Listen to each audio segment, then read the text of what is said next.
Over the years, people have segregated this community into two entities, Uptown and Argyle. Uptown is known for its entertainment venues and large-scale nightlife, while Argyle is known for its Vietnamese cuisine, amenities, and community. But what makes these two different communities instead of one? Both are rich and diverse in culture, both have a long history experiencing the same current problems.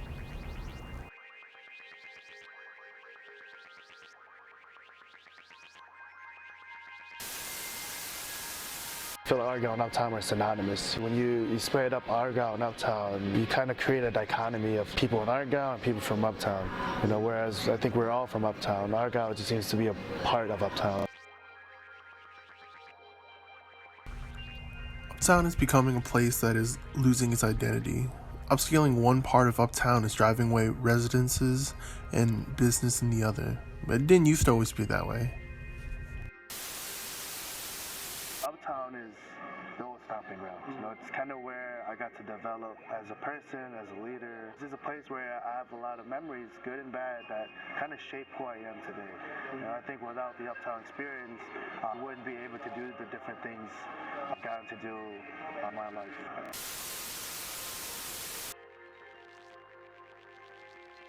The gentrification that happened to Uptown, it's become hard to tell if it's still the same Uptown that I grew up with. I remember 5, maybe even 10 years ago, it was always busy in Uptown. Everywhere you go. You could go to the park, there'll be kids in the neighborhood playing. You could go to the market and you see all the different families.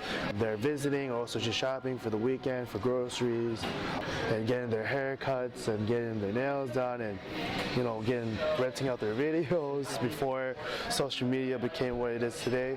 And it's just for a place for people to talk and meet up, grab a coffee. But now, I went to Uptown earlier this year and it's that touch, that vibe, that family essence, that community essence. People don't get to see the beauty that once was the Uptown experience. Younger generation residences are living through every day not knowing the history behind Uptown.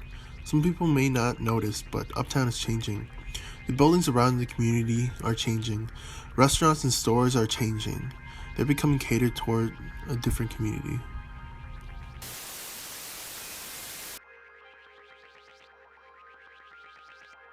I feel like Uptown is going to be one of those places where I call it like a microcosm or a glass cage, kind of like a zoo, where people will come visit, like for instance, like the night markets, where they showcase different cultural performances from the people from around the neighborhood and to hear their voices. But I feel like it's more, like I say, a glass cage, like a theater, where people kind of look at you and see you perform, and they look at it as if, oh, look at these kids or these youth or these people as a show, as opposed to as activists or opposed to as people looking for change. It's kind of like a circus act. So that's how I see it. It comes out to the money, right? And so as I say, like a glass theater or like a zoo, it's because we're kind of viewed as it's just like spendable entertainment, opposed to people genuinely wanting to create a positive impact in their communities.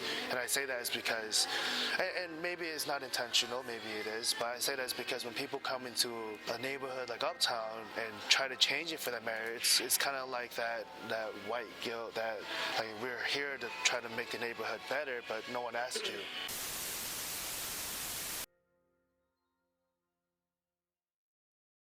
The only change can happen is moving forward, but include the voices of the people from the community for any changes that happen. To have the people in the community more involved in the community instead of like separated off because of the institutions that are there or the way that Uptown is set up now. It doesn't feel like it's tailored towards the people in the community.